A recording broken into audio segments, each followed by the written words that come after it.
Dans certaines régions d'Afrique, les marabouts sont connus pour leurs pouvoirs mystérieux. Mais parfois, ces pouvoirs se cachent dans des objets du quotidien. Cette histoire raconte ce qui est arrivé à un jeune homme qui a eu l'audace de voler le téléphone d'un marabout. Un simple vol qui s'est transformé en une véritable malédiction.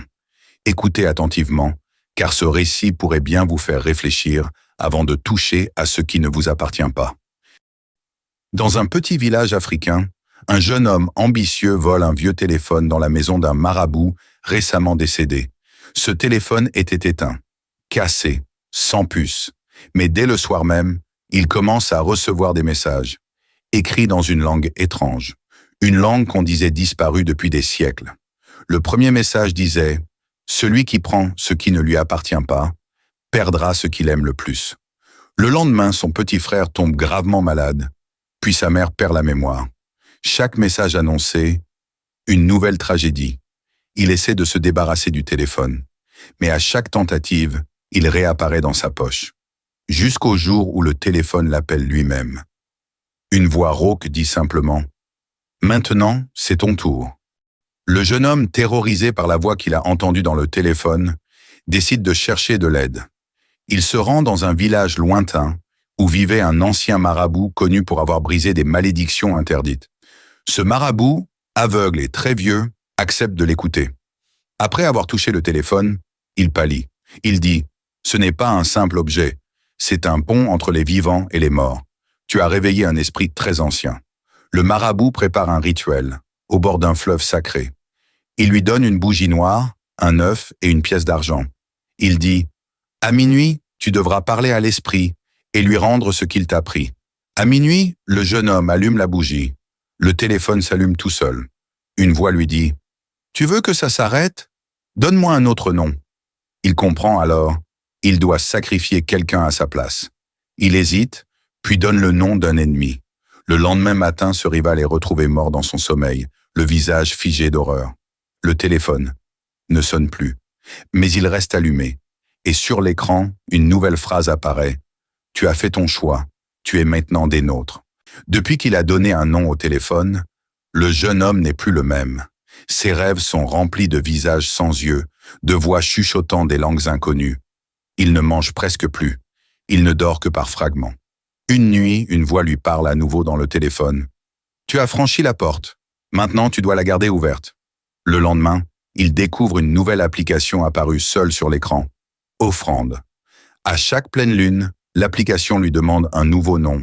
Des gens disparaissent. Toujours sans trace, mais à chaque sacrifice, il devient plus fort. Il commence à voir des choses que les autres ne peuvent pas voir. Des ombres qui se déplacent en plein jour. Des enfants qui parlent avec la voix de vieillards. Le marabout qui l'avait aidé est retrouvé mort, brûlé vif dans sa hutte.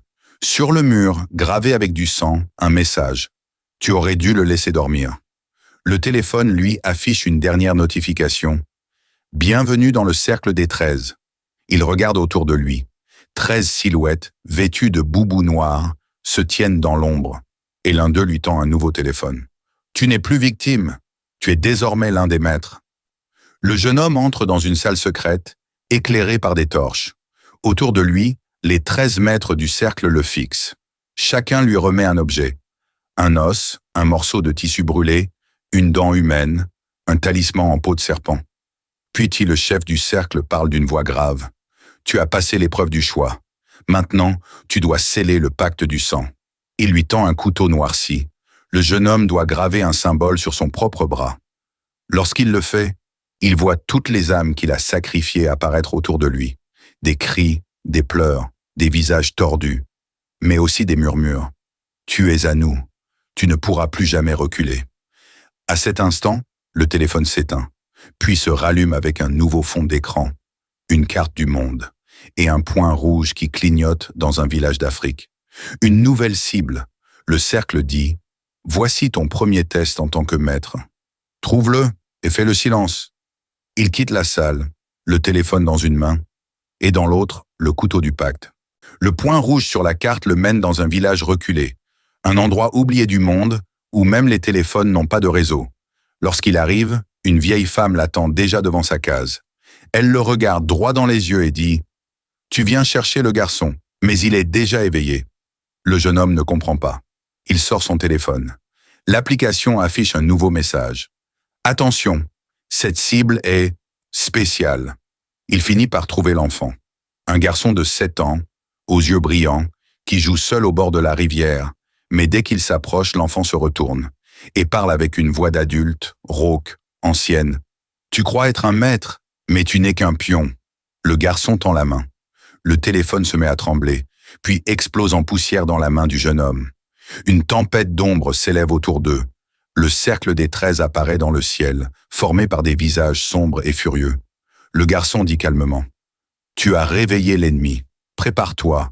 Le vrai jeu commence maintenant. » Fin de la partie ou début d'un autre chapitre. Le téléphone fut finalement retrouvé devant la maison du marabout, mais le voleur, lui, disparut à jamais. Était-ce la colère d'un homme puissant ou la vengeance d'un esprit enfermé dans l'appareil?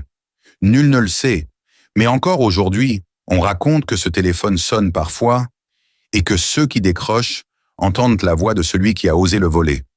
Et vous, croyez-vous que ce genre d'histoire est réel ou s'agit-il seulement d'une légende pour effrayer les curieux? Dites-le moi dans les commentaires.